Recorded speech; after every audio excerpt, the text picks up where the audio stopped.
Pada masa kolonial di Hindia Belanda, tersebutlah seorang pria Bali berdarah bangsawan yang bernama Nyoman Dharma Kusuma. Sebagai keturunan bangsawan, Dharma mendapat beberapa hak istimewa, termasuk diantaranya mengikuti pendidikan tinggi.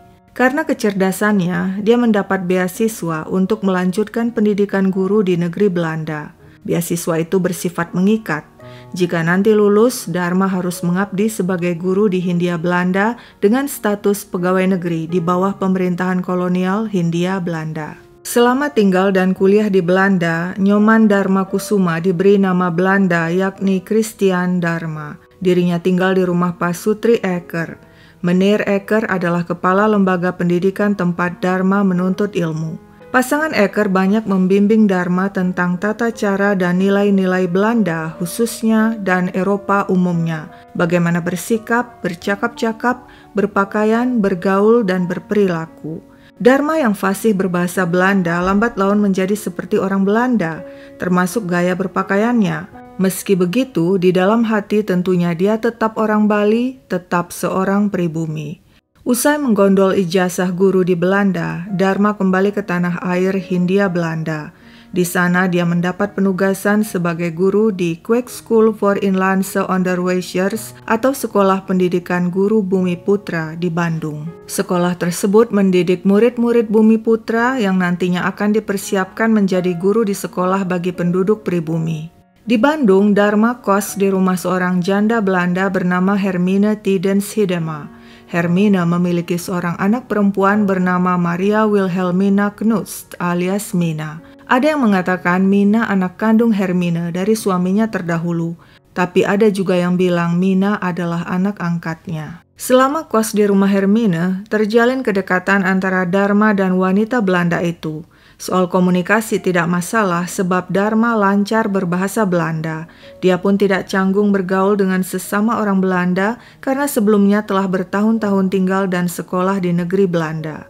Dharma dan Hermine akhirnya jatuh cinta dan menikah. Mereka dikaruniai seorang anak bernama Janet Pauline alias Nettie yang lahir pada Juni 1892. Mereka tampaknya tidak menyadari cinta mereka membawa konsekuensi.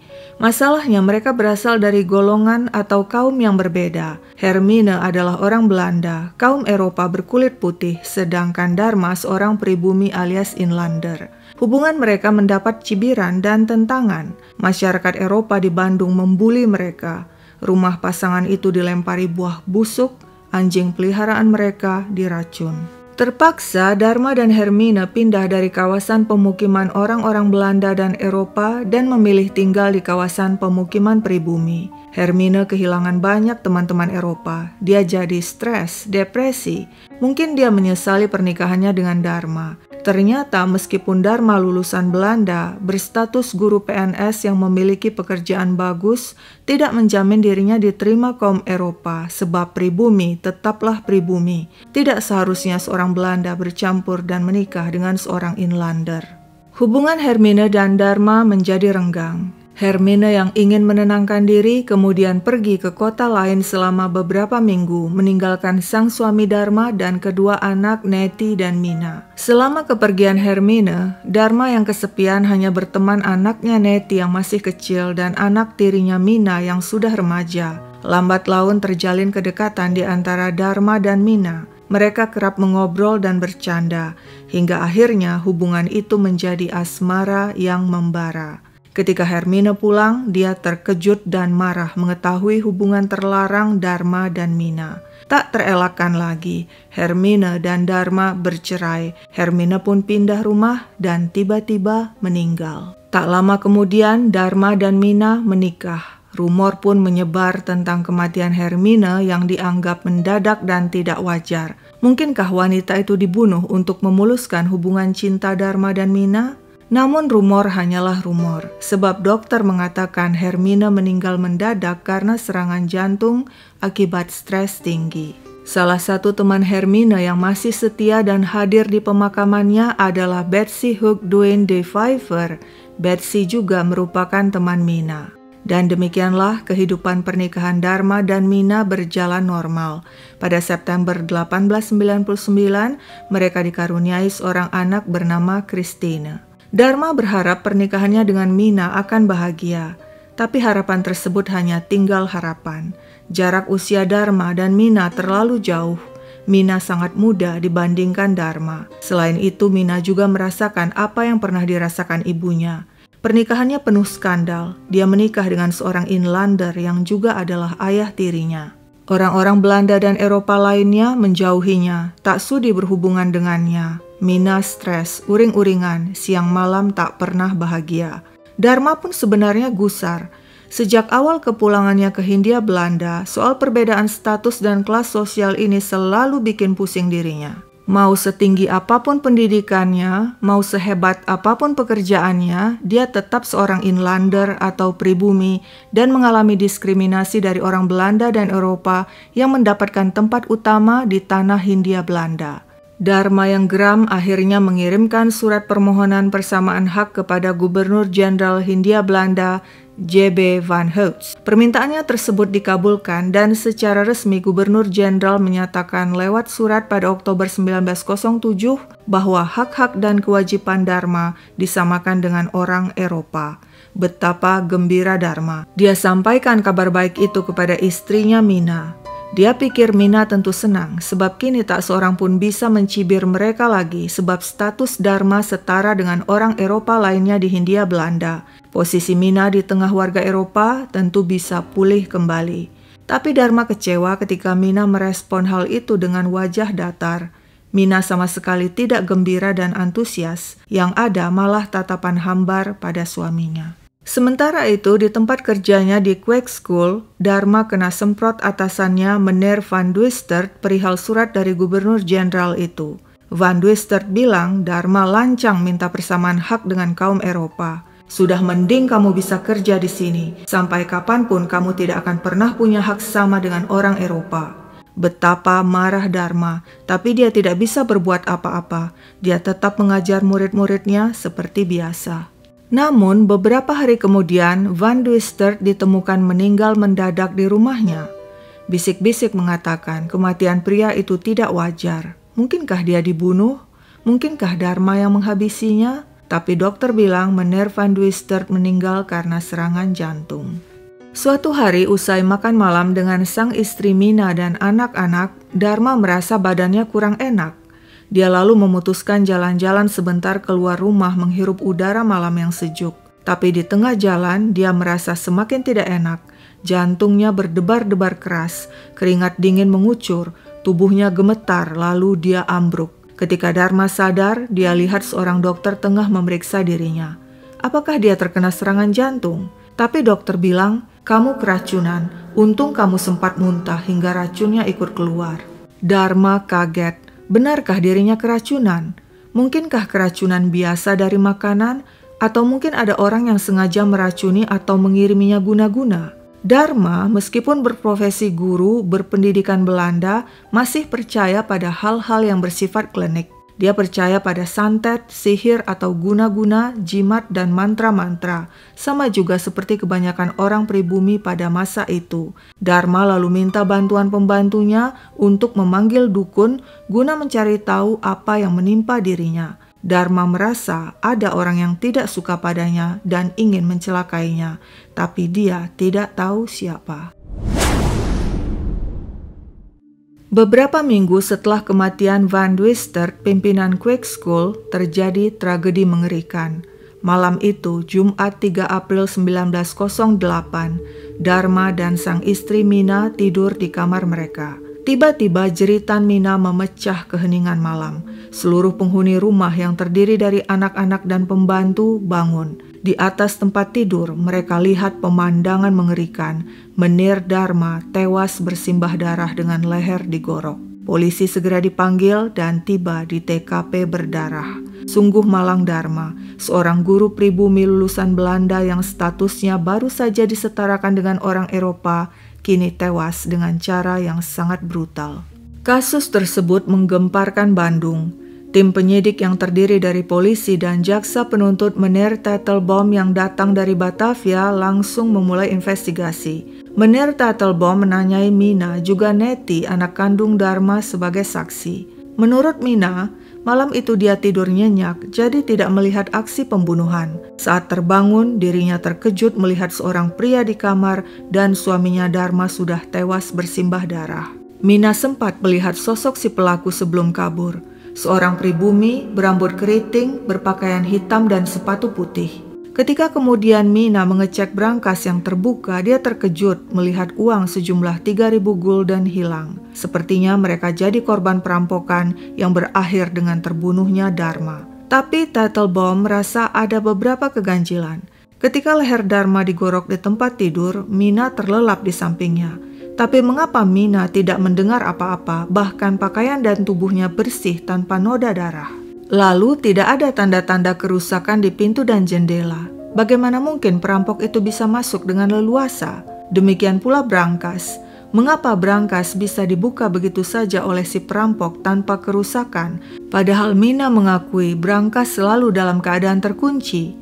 Jaksa penuntut Teitelbaum memerintahkan agar sampel usus korban dikirim ke Batavia untuk diperiksa.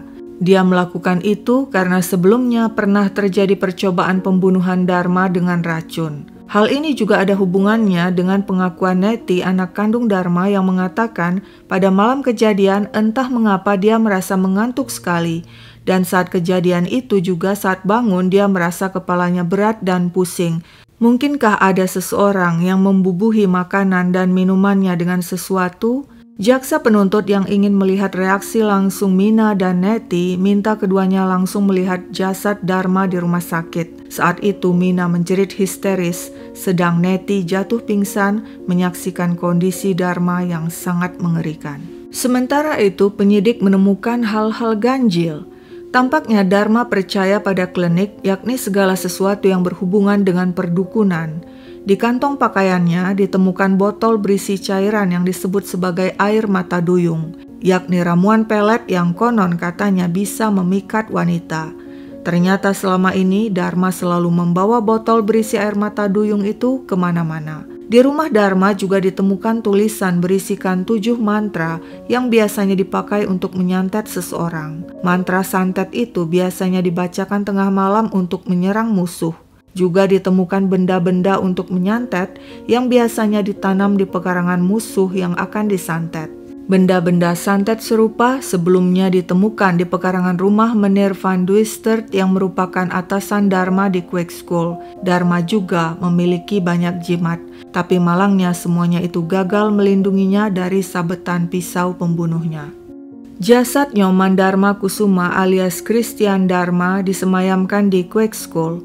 Pemakamannya dihadiri keluarga, kolega sesama guru, dan murid. Kejadian itu menjadi pukulan berat bagi Kweekschool karena beberapa minggu sebelumnya pimpinan Kweekschool yakni Meneer van Duistert meninggal mendadak karena serangan jantung dan kini Dharma meninggal dengan cara yang sangat sadis. Pihak Kweekschool berharap pembunuh Dharma segera ditemukan. Sementara itu penyidik terus melakukan investigasi. Mereka mendengar desas-desus yang beredar tentang perselingkuhan Mina dengan seorang pria Armenia bernama Johannes. Siapakah Johannes?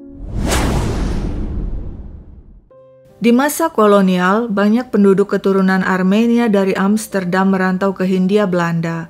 Mereka menetap di Pulau Jawa, berdagang dan membuka usaha perkebunan. Karena keberadaan masyarakat Armenia cukup menguntungkan, pemerintah Hindia Belanda kemudian memberikan dana bagi mereka untuk mendirikan sekolah-sekolah dan gereja. Tak hanya itu, pada tahun 1880, pemerintah Hindia Belanda resmi mengangkat status masyarakat Armenia sama dengan bangsa Eropa lainnya.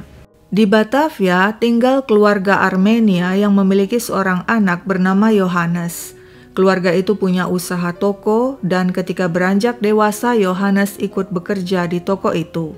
Tapi Johannes bukanlah pria baik, kelakuannya minus, sifatnya tamak dan manipulatif. Teman-temannya juga orang-orang yang tidak beres seperti para preman dan penipu. Pacarnya banyak, di mana-mana dia bikin masalah dengan perempuan. Keluarganya juga jadi korban sebab dia mencuri uang di toko milik orang tuanya. Karena masalahnya sudah begitu banyak di Batavia, dia pun kabur ke Bandung. Di Bandung, Yohanes mudah saja mendapatkan teman, terutama wanita. Sebabnya selain pandai bicara dan merayu, dia juga berwajah tampan. Dengan uang hasil curian dari toko orang tuanya, untuk sementara Yohanes bisa hidup layak di Bandung. Namun lambat laun uangnya semakin menipis. Tapi Yohanes tidak khawatir, sebab dia yakin selalu ada jalan keluar selagi wanita-wanita kesepian masih ada.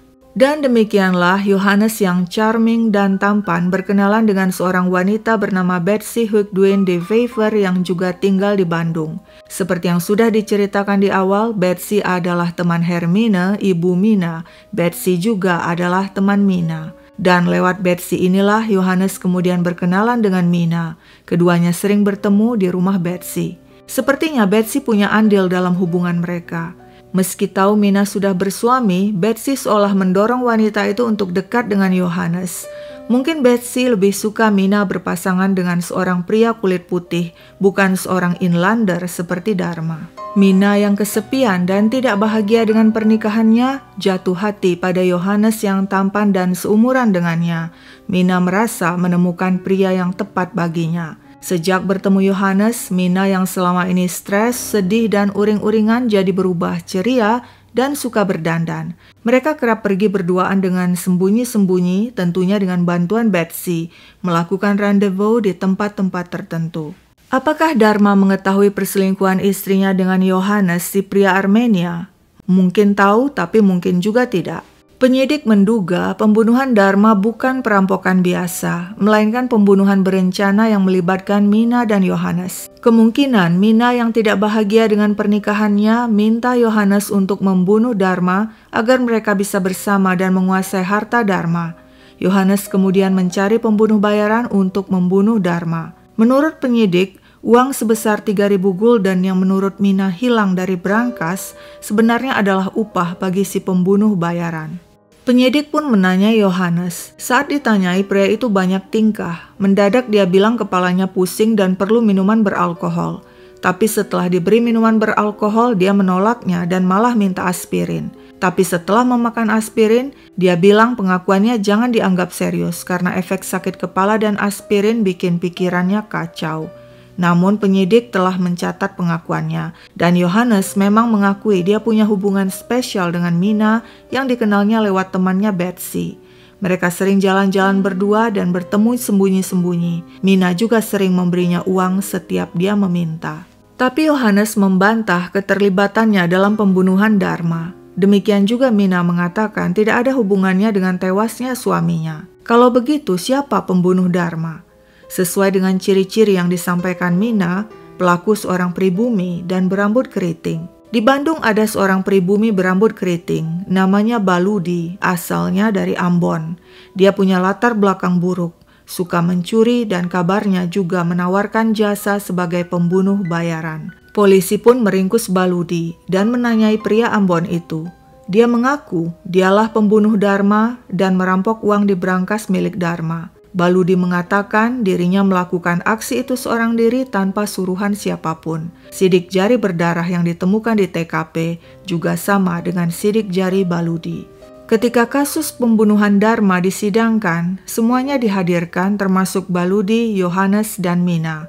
Namun pada akhirnya hanya Baludi yang dinyatakan bersalah. Dirinya divonis hukuman 20 tahun kerja paksa. Saat vonis dibacakan, Baludi tenang-tenang saja. Sementara itu Yohanes dan Mina dinyatakan tidak bersalah karena kurang bukti.